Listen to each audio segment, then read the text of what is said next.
everybody, and welcome to the media show on the Pod TV network. I'm Nick Pallavito. I'll be your moderator for today. We're going to bring in our highly esteemed panelists from Southern California. We're bringing in Rick Rosner, a former writer for Jimmy Kimmel Live. Sounds to me like a lot of former writers right now, since the writers are on strike. So nobody's doing anything.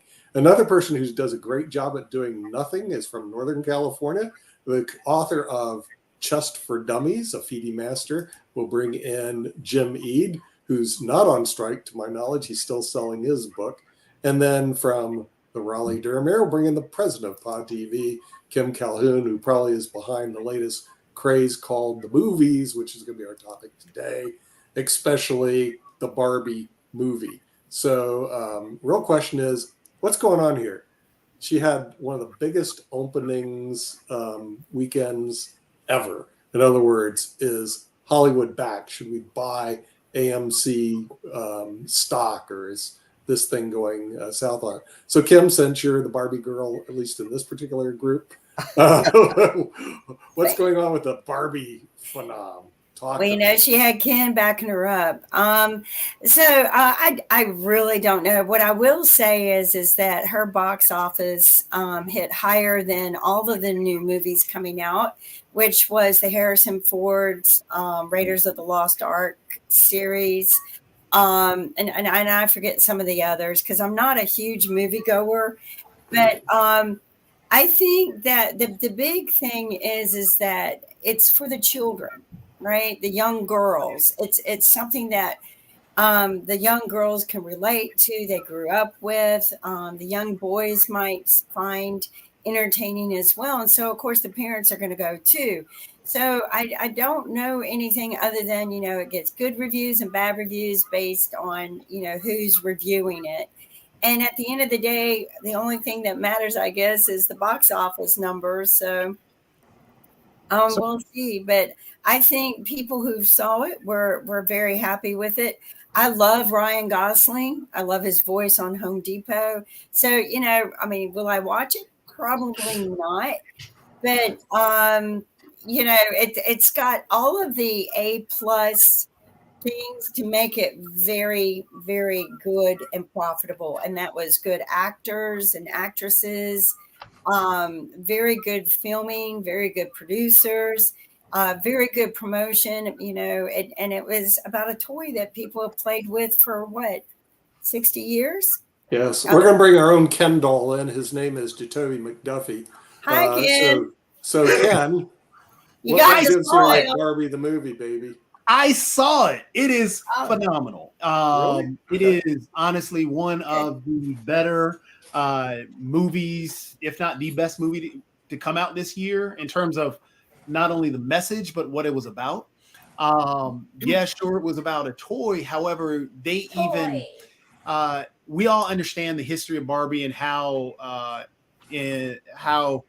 not only did it have a positive effect for women, but it also had a very negative effect. They addressed those things in the movie, which was phenomenal to do. They actually, it was more a mockumentary into a movie about a positive message for not only young women, men, young boys, girls. I mean, it was very well done, and they even stuck the landing, which is very hard to do with a movie like that. Kim, the acting was top notch. The characters were perfect.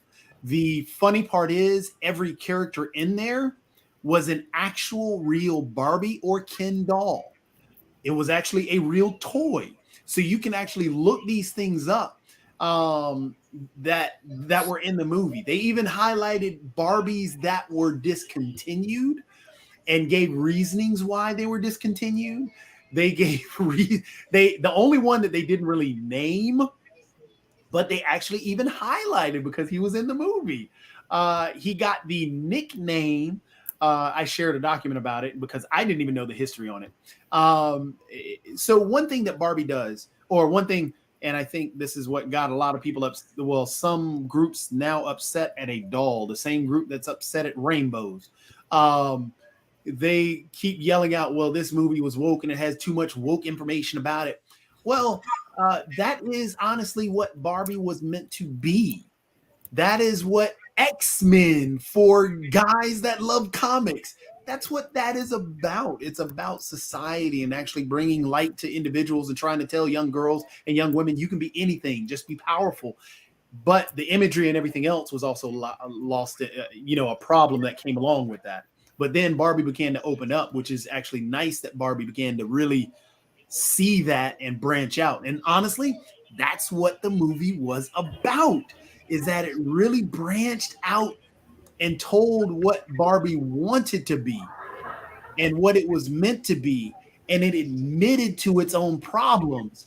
And Kim, it went in depth, which I think is educational for not only young women, young girls, but especially men and boys to understand what women have to deal with. And it explained from a woman's perspective what they have to deal with and how they see themselves and how they are contradictory to themselves within themselves, which causes a problem which we bleed into as men and we forget as men. Well, men. And talking about how the patriarchy is dominating. Hey, It's beautiful. It's beautiful. Hey, Jatovia, I've got to ask you this, and I see I'll go his see hands it. up as well. Now I will go see it. I will But Trust me, Jatovia, you'll love it, Kim. I mean, Jatovia, I've got to for ask our you this discussions, question. I think you And I will see really that enjoy it. Rick's got a question and everything, but one of the things I heard was that I think it was AOC actually made a point that I had not thought about, because a lot of times people think of Barbie in the sense of the imagery and the stereotype of her hurting women imagery and everything, because that is a model that most women can't live up to in terms of size and perception. But her argument was actually that Barbie may be the ultimate revolutionary or the ultimate feminist, because one, she never married Kim. She has definitely been raised her own kids, and she has a very diverse friendship circle and all along those lines. So that is something the AOC said. But Jatovia, got any thoughts about that? They addressed that in the Those are movie. Barbie experts. They really did address that in the movie. Oh, my And it Lord. was wild. Like I said, these things that you don't think about with Barbie, you think of it as a simplistic toy. If you can fall on either one of the lines, yes. Well, it gave women an imagery about themselves that they can never live up to, and blah blah blah blah. Or it gave women the view of being empowered and they could be anything, blah blah blah blah blah. But it addressed those issues. And that was why I say, I mean, it was a mockumentary, and it even at one point they actually had, and they don't tell you until later, until you read about it, but they actually have the person Barbie was the inspiration for Barbie in the movie. That's why I say it's a mockumentary about the actual toy, the history of Mattel, even talking about how Mattel focuses. And you think about Barbie and think about Barbie. Barbie, is run by a company that dominated by men, and the idea behind pushing and selling by men, and even that thought process of the men behind. Oh, it's well done. Hey, We'll see Rick, Rick's hey, comment. Rick, I know you got something to say. I was just going to ask. so I did not Barbie know there was did- a robotic engineer Barbie until recently, but apparently that's one of the newer Barbies, is the robotic engineer Barbie. All right, so Barbie's running 90% on the movie review site Rotten Tomatoes. 9 out of 10 people who saw it liked it. Did 155 million opening weekend. It's good for writers who are striking, along with Oppenheimer, because it's not part of the Marvel universe. It's a whole new angle on stuff. It's been attacked by conservatives. Ben Shapiro, I think, set fire to Barbie and Ken dolls. It's been attacked for being too woke. I've heard conservatives say, well, this Barbie isn't sexy enough, to which everybody correctly says, it's not designed to give you a boner. It's for everybody else. And they addressed that part in the movie too. Really? So, Barbie had its origins in a sexy German comic strip in the 1950s, but that was the 1950s. And Well, I'm wondering if the chess committee is going to embrace Barbie. We'll go to Northern California and Jim Mead. Have you seen Barbie yet, or are we snubbing this young lady? What's your thoughts? Yeah, I have not seen it, and I am fascinated to see it. Jacoby's review is added to that.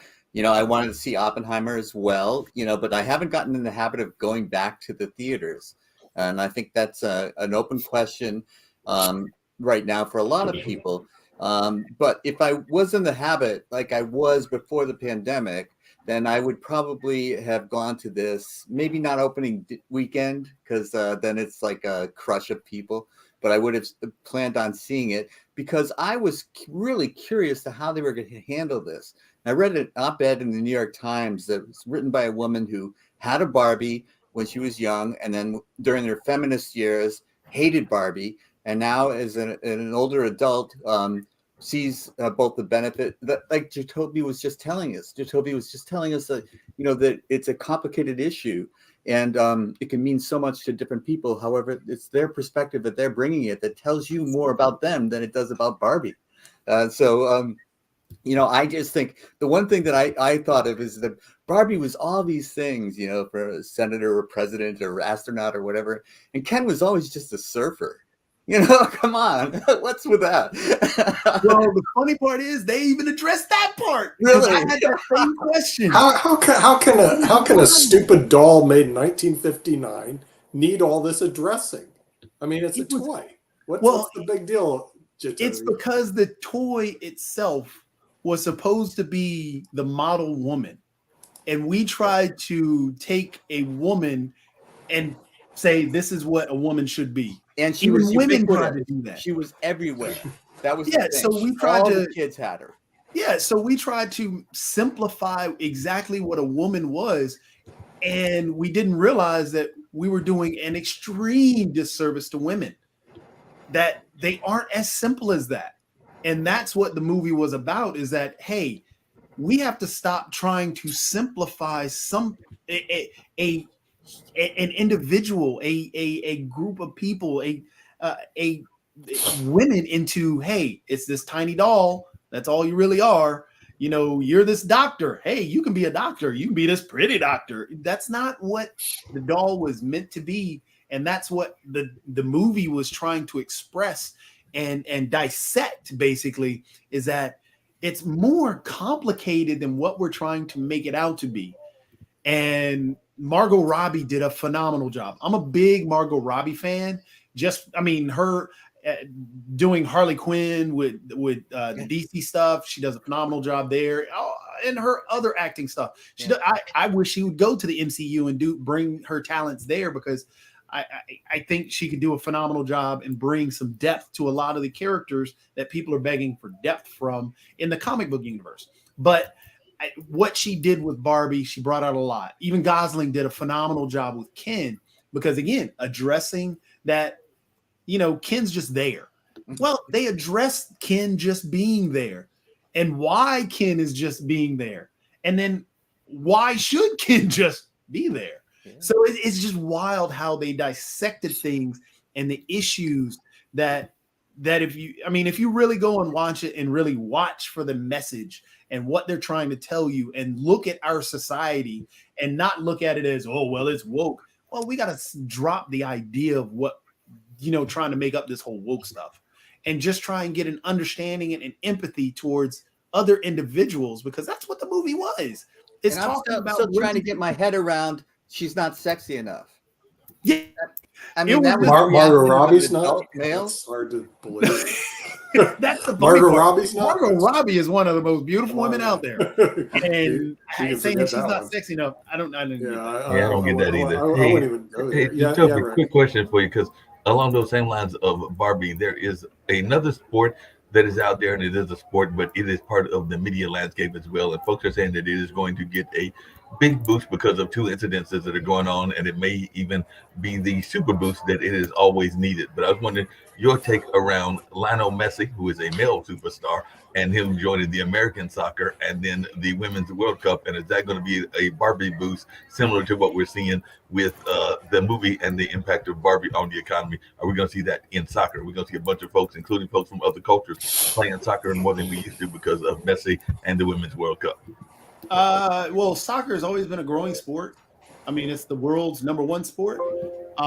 It's always been growing. Lionel Messi coming to Miami isn't going to have an effect on the Women's World Cup because men's and women's soccer have always been kind of separated, which oddly enough is that, women have always been the best. We should have been behind the women more so than the men because the women were winners and we love winners, but for some odd reason, when the winners are women, we kind of avoid that situation. It always confused me about that. But yes, I don't think it's going to be a big boom for the Women's World Cup. I wish people would watch more of the Women's World Cup, especially with Megan Rapinoe's last appearance at the World Cup. But no, we're going to get caught up in everything else. And like I said, Lionel Messi, it's not going to have a big boom that I guess, it's going to dominate and now catch up to football. No, football's but Jim, and I'm going to get to you and Rick and everything. There is another sport that I love dearly. I've loved it ever since being a school person. But the person that is the biggest person in this sport now, they are big, not so much because of their on-the-field antics, but because of their Instagram and other antics that they do as part of their social media branding. Because I am a former runner. I really sucked, but I was a former runner and all of that. So I love track and field, but I don't think anybody pays attention to Sha'Carri and the other racers, except for what they're saying on their social media. They might see that they won, but it's really what they're doing on the airport and all their social media stuff that is the big draw conversation. So what's y'all's take on that? Because every time I see the track stars, it's all about what they're doing on their social media, not what they're doing on the track people. Mark, before we change it off the Barbie subject, because I want to go back to Barbie for a second. Yeah, I've worked on productions where the key people are schmucks, and that's a disaster. And I've worked in productions where the key people are smart. On Barbie, on Oppenheimer, Greta Gerwig, writer director, Margot Robbie, Ryan Gosling, all really smart people. Christopher Nolan on Oppenheimer, making a hugely smart guy, making a movie with a smart cast about a bunch of geniuses.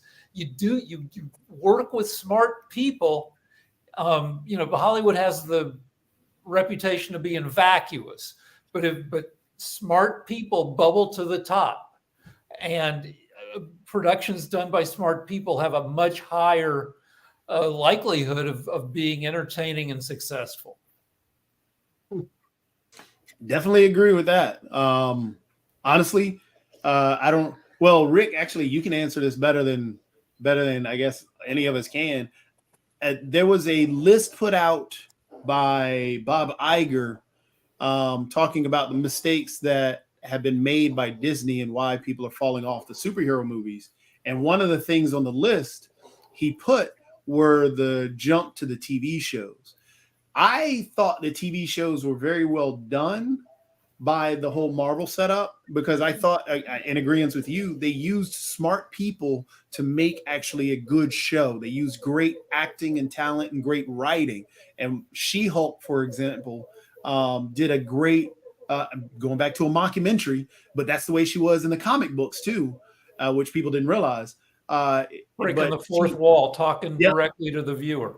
She was the one that did it more so than Deadpool, and everybody jumps on Deadpool. Oh, well, that was so cool. No, but She-Hulk was the real one. Fleabag was the one that I loved for that. Oh, but yeah, so when they jumped to the TV shows, I thought they utilized smart writing, smart people, and smart directors. What do you feel is the drawback to why people are getting burnt out? It's the limited series problem, where if you're going to make a Netflix series or a Disney series, whatever, you got 8 hours to tell a story that could be told in 2.5 hours. And I personally, I don't know, like Jessica Jones and that the whole second tier heroes in Hell's Kitchen. I want things boiled down. I always fall asleep 90 minutes into a 3-hour superhero movie because it's too much. I want it compressed. And I think that might be a problem with some of the TV stuff. Ms. Marvel is going to be the first MCU show broadcast by a regular network, ABC.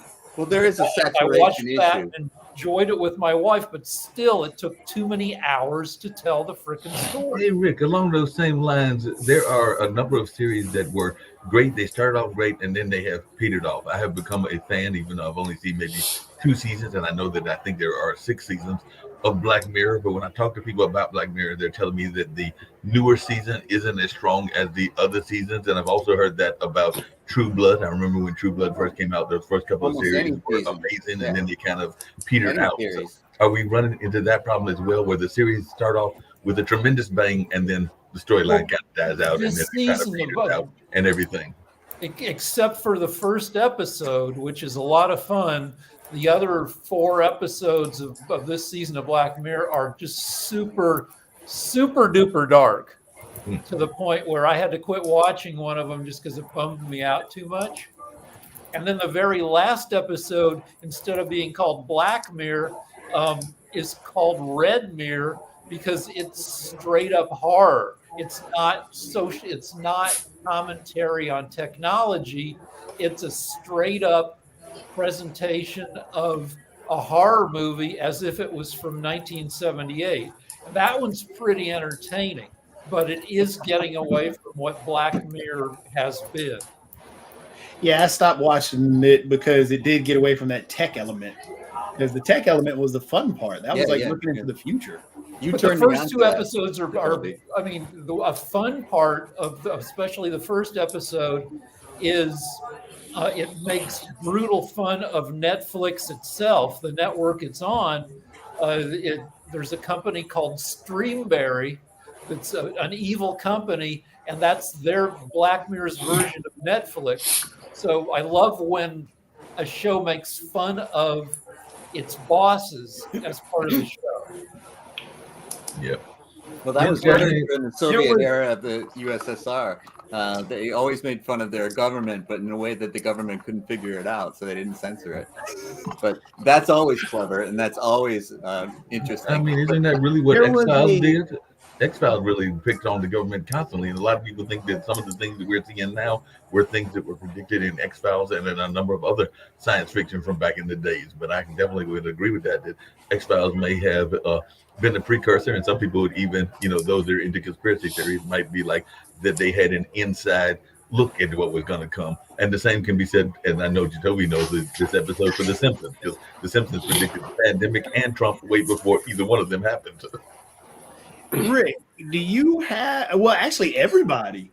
Since I guess we're all in agreement about the length of seasons and so on and so forth. Because, for example, Game of Thrones season 8 was the worst Game of Thrones season, if not. It's so hard to sustain was- quality like that. Yeah.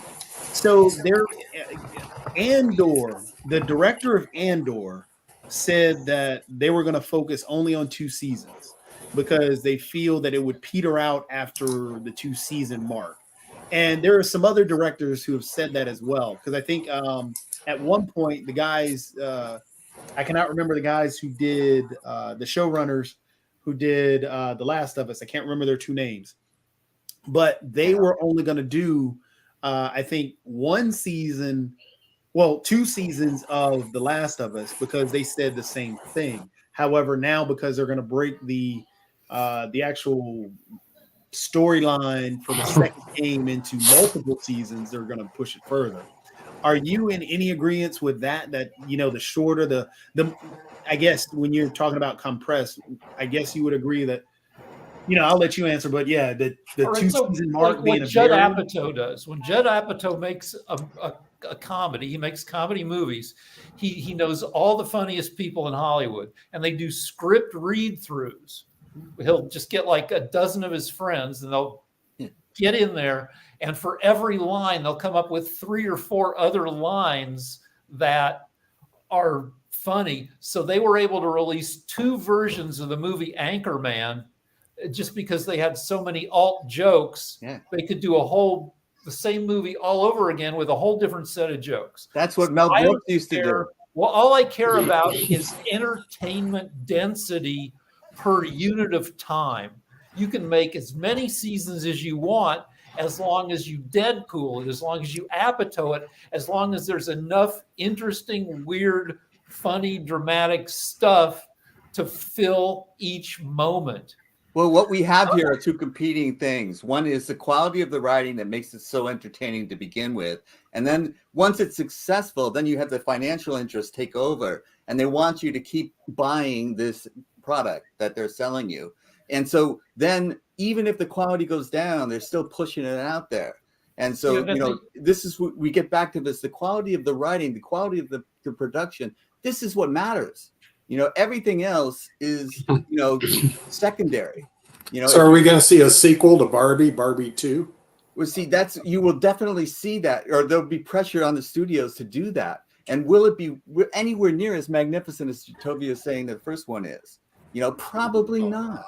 Now, the trouble with the Game of Thrones is they went past the worked out material. Yeah, exactly. George R.R. Martin has been he's been yelled at for decades for being too slow to pump out the next book in the series. He never did. I'm still waiting on that freaking book too. Yeah, I know. But he kept saying he hated that. When's the next book coming out? So, Rick, is it going to be Barbie 2 or is it going to be Ken? So is the sequel going to be after the last Ken or Barbie 2? Thrones was written without being worked out by George R.R. Martin. Yeah. And the deal with The Last of Us is there's enough material in the games to do 2 seasons. And that game has been out for, I don't know, close to 20 years. I don't know how many, Jacoby. No. Hey, Rick, just real quickly. Actually, get too far out beyond the worked out material, there's the risk that what they come up with will suck compared to this. Well, you got the allegiance to the Hold on a second, because I got a question for Rick, itself, and it's a very important question, because I think a lot of people, even with the strike, are having a misconception. And I know that there were some very well-paid writers, but I think even on the TV series, and I've never written for a TV series, you have, Rick, are not paid the kind of wages that the general public thinks that they are getting paid. So I'm being very serious. Could you give us an explanation of some of the pay scales that exist? Because I think some people are thinking that the writers, and I'm not saying there are writers, are making a boatload of money when I know. All right, so here's the deal.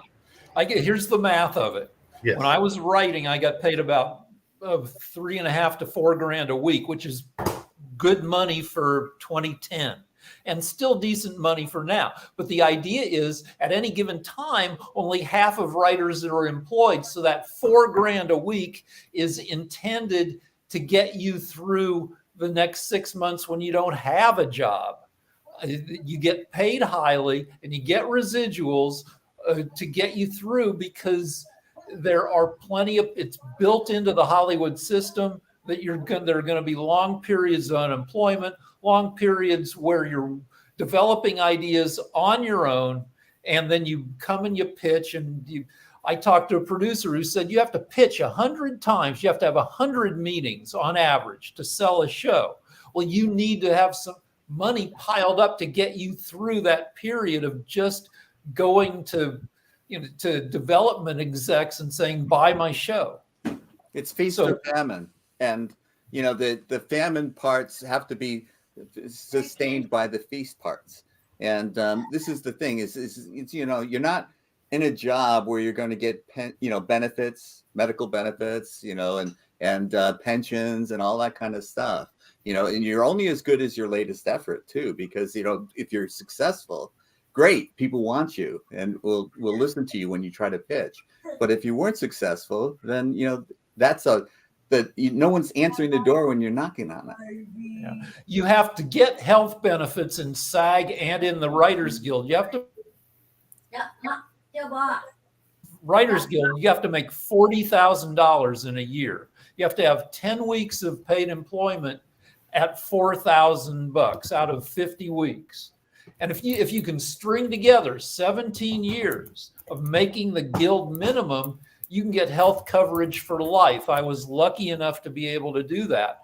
And it's, you know, you go to these Writers Guild movie screenings and you see there are a bunch of old people.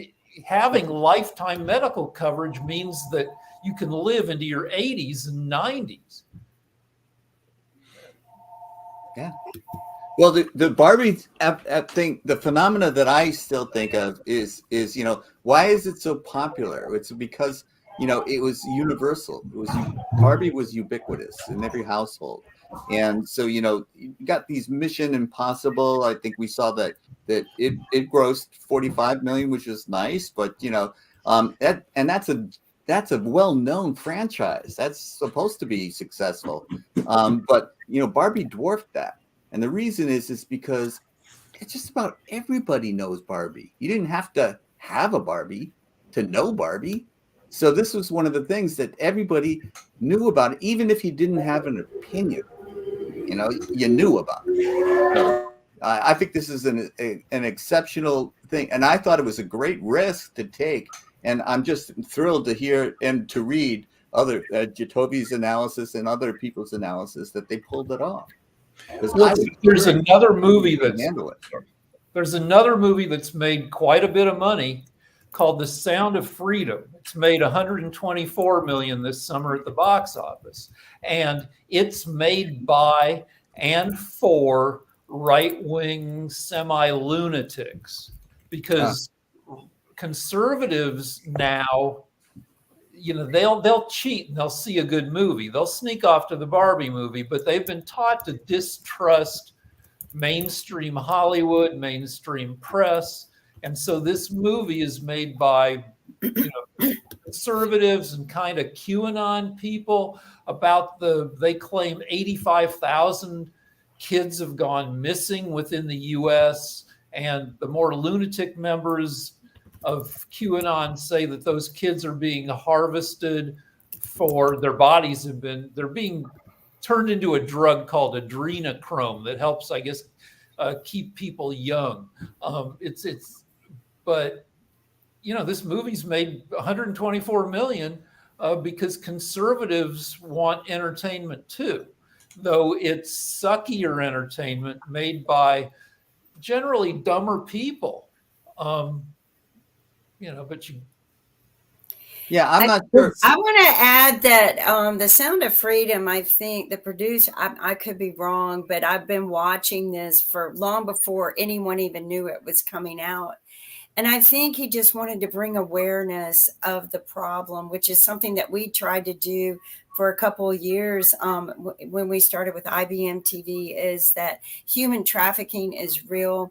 We've had, you know, the NFL sisters on. That's one of their projects.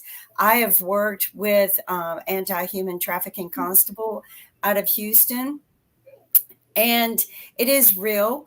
Some of the stories she has shared with me are just heart-rending, and it doesn't get enough of the quality attention that it needs to bring awareness that this is still a problem. But a lot of people, the constable shared with me that a lot of people don't even know that the largest human trafficked person is a young Black male. And they are trafficked for their organ, and it's the skin. It has nothing to do with sex trades, which is a huge problem to begin with. But that's what she was sharing with me, that people don't even know that. They all get all driven up into the sex trade and everything else. And then Houston is the largest place of human trafficking in the United States.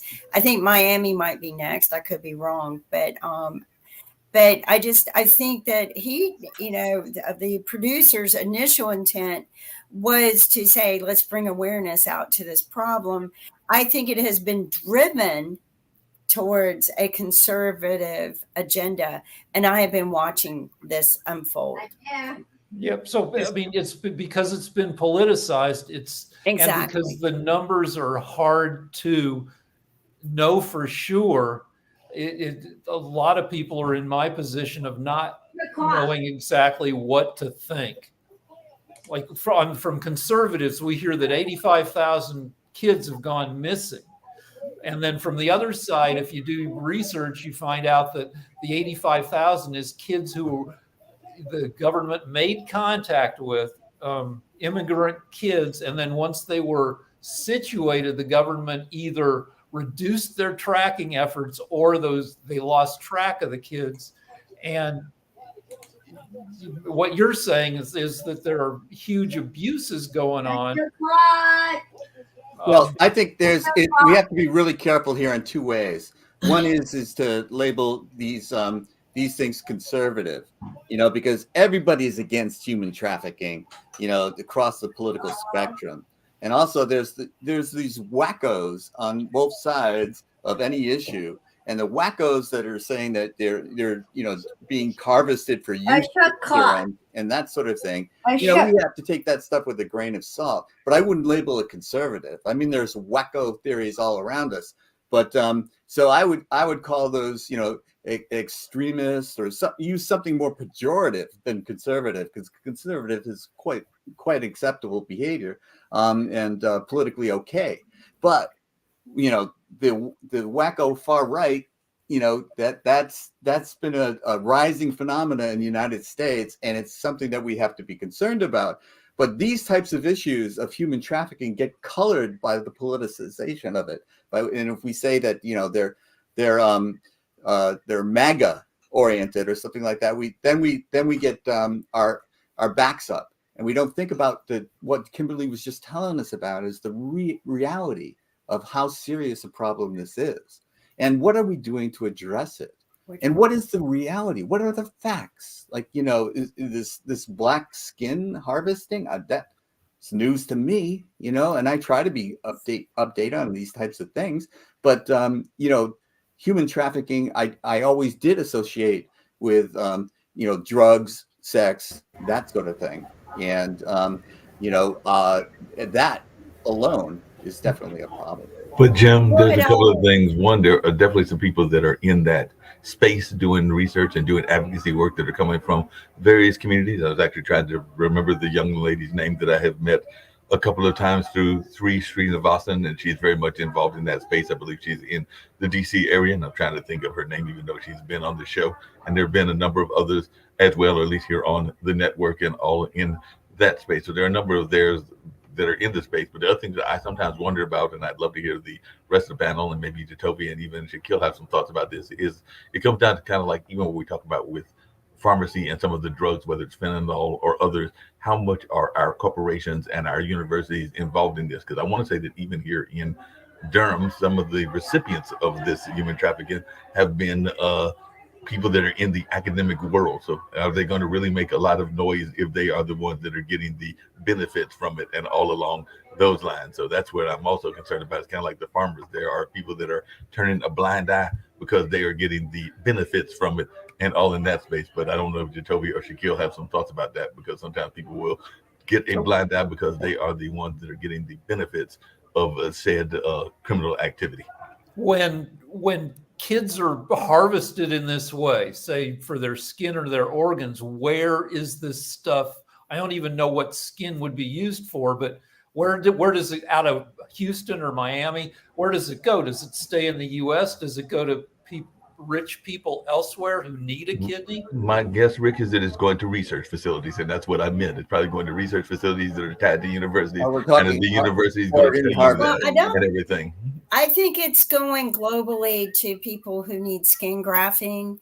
Very, wealthy people pay a lot of money for the organs, whether it's skin, a kidney, sure, the eyes. organs I get, yeah, the skin right. grafting, So I think that a lot of people, I think, Mark is right. Maybe it does go to a lot of research, but I would hate to believe anyone in the United States would buy these off of the market like that. I'm glad that Eduardo took the initiative and his own money to make a movie, good quality or bad, whatever you want to call it, to bring I was unfair in saying it has brought a lot of controversy and awareness that I think that was very necessary.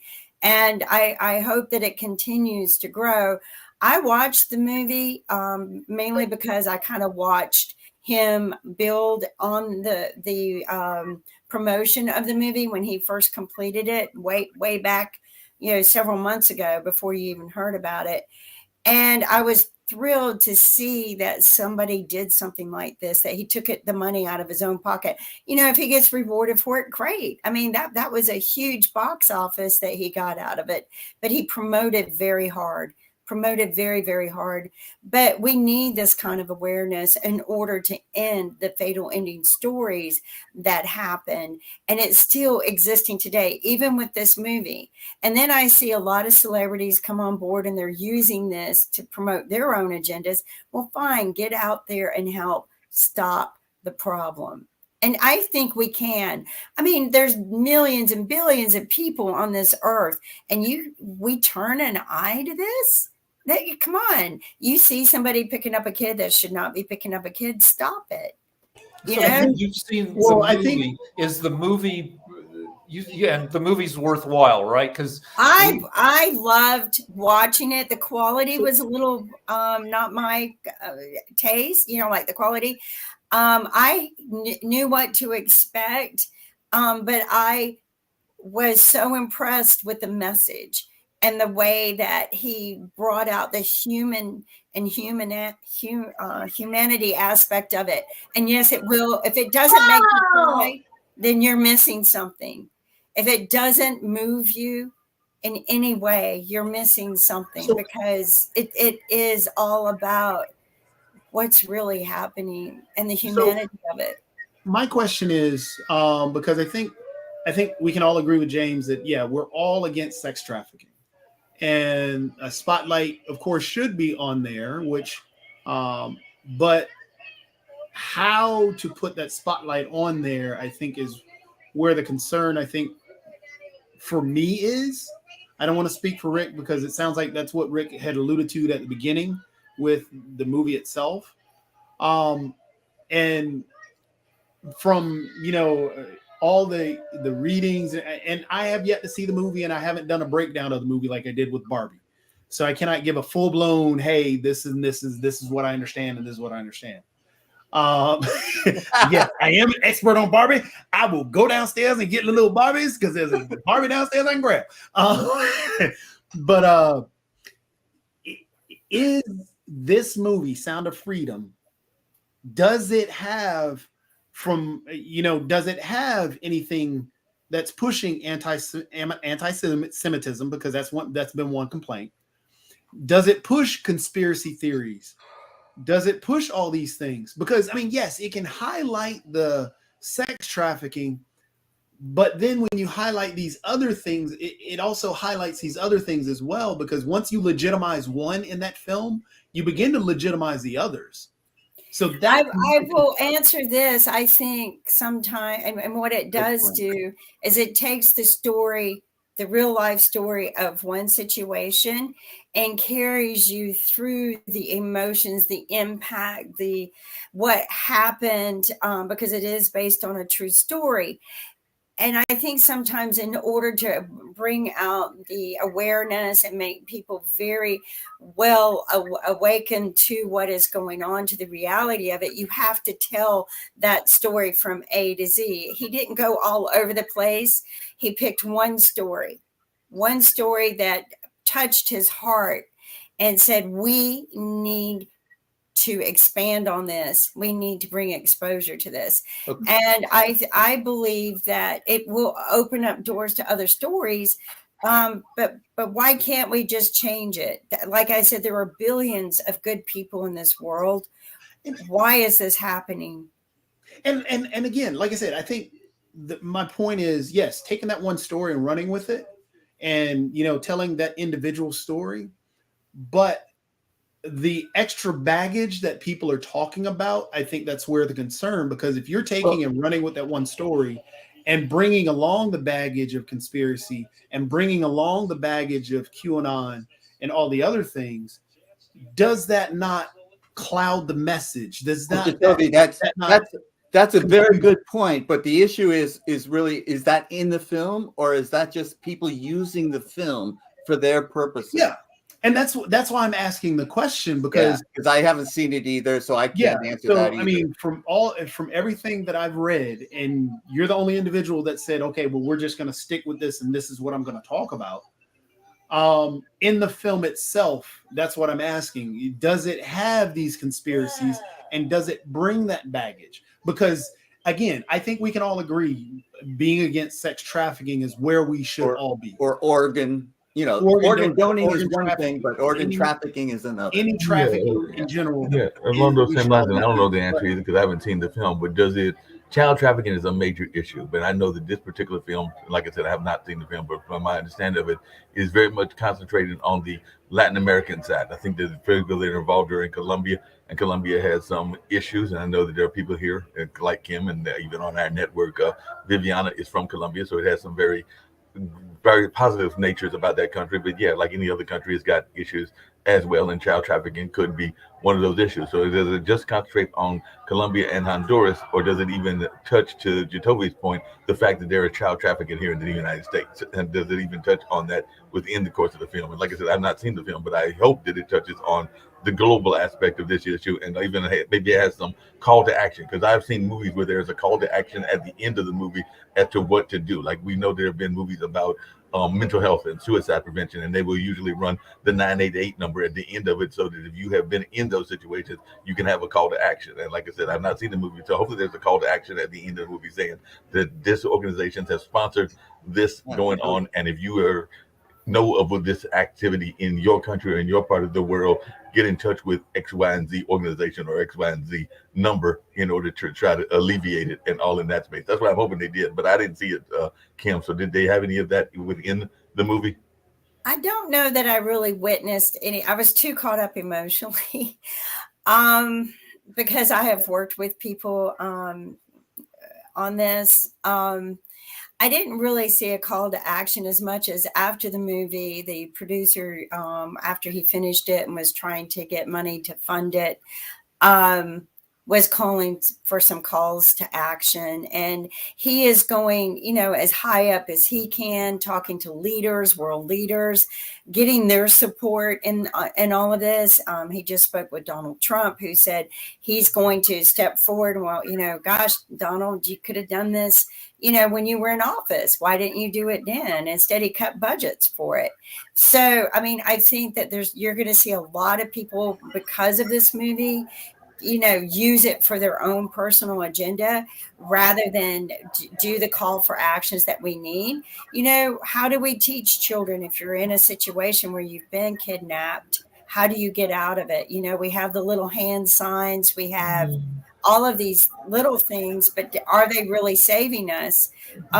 If I had a child today, hands down, they would be wearing a tracker if I had to surgically embed it in them myself. They would be wearing a tracker. But Kim, along those same lines, and I'm going to localize it. I know y'all get tired of me localizing things sometimes, and I'm going to mention something to Jacoby within the show that I think people can do globally. There is a gentleman here, Howard Kraft, who is a playwright, and there's others that are here as well. And what they will do is they will sometimes show a play or show a film and then have a discussion around it afterwards. So this is my suggestion to those that are watching globally. So global audience, if this is a movie that is a cause and a concern of yours, maybe watch the movie, and then after the movie have some sort of panel discussion or discussion afterwards, because I've seen those kind of programs work quite effectively. And you know what I'm talking about, Jacoby, because you've been a part of those as well, where they will have a movie maybe around a health issue or around some other issue, and then there will be discussions afterwards, so to engage that watching community and spread the message. And who knows, maybe we can even do something like that here. Maybe we show a clip of the movie and then have a discussion with those experts here on Pod TV. But that's just a quick thought and all along those lines. But that would be a discussion with Kim and Nick and the founders of the network. But that's just something that popped into my head based on what I have seen people do locally. Shaquille has a comment. I'll just make a couple of comments if that's all right. I'll just say in relation to child trafficking. With sex trafficking, I think everyone can agree that that's evil, and the people perpetrating that are evil criminals. I think with organ trafficking, I'm not trying to justify it, but I think with organ trafficking, one of the issues that you have is that sometimes it's good people who are desperate that are involved. You'll often see people who have children, and they would not ordinarily dream about going and doing something like this. But if they can get a heart or lungs or something on the black market, they really won't ask any questions as to where that organ came from. And that's a tough one to deal with, because I don't think it's as clear that those people are evil. I don't think I would do it, but then again, I don't have children. What would I? I would say things like, I would do anything for my children. Really, anything? Would you do anything for your children? I mean, it's a very interesting question. I think Denzel Washington was in a movie that sort of addressed a similar kind of issue with there's a person Q, or so I can't quite remember the movie, where his son, they were trying to force an organ donation for his son. This is complicated. It's a tough thing, and I think we really need to focus internationally on what we're doing with that. Well, I agree We're with also you. seeing that in Asia, where Kim we're has seeing Barbie. The movie you're also talking see- about, Shaq, is Somebody called John gave Q. this to me many, many years ago, and I put it in my closet to keep Oh it. my goodness. Well, It's worth a lot wish more I now. had the Barbies my mom gave me, because they still had the blue dot at the bottom of them, their foot. But yeah, so somebody Like gave Barbie. this to me, and now maybe she's worth she something. might be Yes, doing my something. wife Googled But this. Shaquille, We have just really 5 quickly, to we your have- point and everything, I did want to get back to Barbie. I know we're wrapping up, but to your point, one of the most powerful episodes I saw, and I can't remember which one of the criminal shows it was because I watched a number of them in rerun, but it was literally what you just said. It was a father that was literally kidnapping the doctor because he was forcing the doctor to do the surgery because it was life-threatening surgery. Yeah, and all I of think that. that's So the basically movie kidnapped that the just doctor in order to do John that. Q, but And that was if I could just So add that, to what I was Barbie saying. in a box. My wife you say, Googled Shaquille? it, 'cause we have some Barbies in boxes. That they're worth like $100 now, thanks to the Barbie movie. So Right. don't take her out of the box. Never. Never. Don't Never. forget the butt. But to your The box question- has never been open. Yep, not open. But box your has never question, been Shaquille, it was literally at the end, the father actually died because he was willing to make that sacrifice, and there was very much a touching episode and all of that. And like I said, it was purely fiction, but it's probably based on real life for all I know and everything. But yeah, that's a difficult decision. And like If I you, could I just don't come have back to kids. that. I want to If I could just mention come back one to the more point. threat to the movie box office, which is COVID is surging again. Everybody's pretending COVID is done, but if you look at wastewater virus levels, that is, nobody reports COVID anymore. We're all pretending it's gone. But the sewer systems in Los Angeles and many places around the U.S. report how much virus is in sewage, and it's doubled in the past month in Los Angeles. Oh I man. mean, well, it may not sound like a lot, but there was about 10 episodes of norovirus Thank you, Rick. Thank cruises you and for everything, that. and that's recently happened. And so that's the travel industry can ultimately impact the rest of the world and everything. And some people are dismissing that because they're like, it's the norovirus, which is supposed to be the lesser version and everything. But it is still out there. I would agree with you on that. There are a lot of great. there's a bunch of viruses out there, often in combination, because apparently COVID messes up your immune system and makes you vulnerable to all these exotic viruses. So you can see kids being brought to the hospital with 2 and 3 different weird infections. On another, and also there's an odd malaria outbreak in Florida. An interesting note, though, I'm curious about the gray area that Shaq was talking about, because I think, Shaq, that's where you were trying to get to, is not deciding if a person is good or evil just based on their deeds because of what's behind it. But I'd love to hear more about what you were just saying on that. What I was going to say was that we are seeing that in Asia a lot, where people will make those sorts of judgments, and sometimes out of desperation. But we are also seeing that parents that will have a child because they are hoping that child can be a donor for their first child and things like that.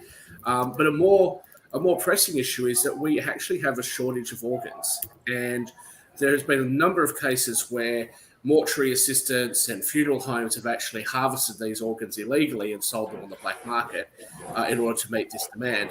I would say that we need to have a campaign that, look, if you don't need your organs now because you've died, please give them away. Because there's so many people that need them, and that's where we need to have some focus. And so I haven't seen this movie, Kim, because it's not out in Australia as yet. But things that bring attention to those sorts of things, I think that's important. I'll just make one.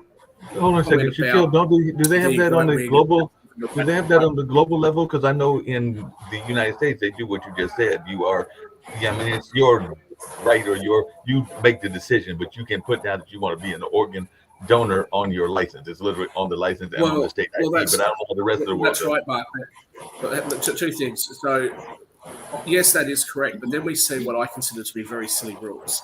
If you've got somebody who's 75 who needs a heart transplant, the chances are they're not going to get it.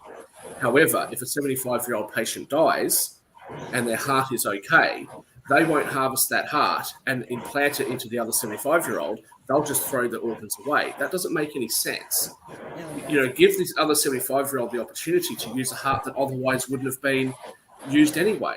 So there's a whole heap of things that we can do, but it does need that public attention. It does need some public conversation.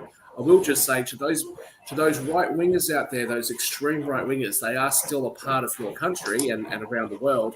And perhaps there does need to be some media to talk to them about things that they care about, but maybe also show them some of the flaws in their belief systems. And that's another way of winning them over and bringing them back towards the center. No, Shaquille, on those same lines, I'm just going to put this out. I know we're wrapping up, but definitely the donorship is very important. My brother's lady friend and fiance, technically, because even though they don't know when the date it'll be whenever it'll be and everything, she is a heart donor recipient, and she has lived with that new heart now for at least a year to a year and a half. So more power to her, and definitely I do give great salute to those that donate their hearts, because she was the recipient. And to your point, Shaquille, it was some time before she got it, because she had to wait at that list, and she was fortunate to get it some year and a half ago and everything. So definitely. And Mark, I wanted to say that you brought up the Women's World Cup, and Megan Rapinoe is in her last World Cup. Rapinoe. Forget Lionel Messi. Go support the Women's World Cup right now. Go support Barbie. In the meantime, have a good week, and we'll see you next week on the Media Show with our Barbie expert, Jacoby. Take care. Bye-bye.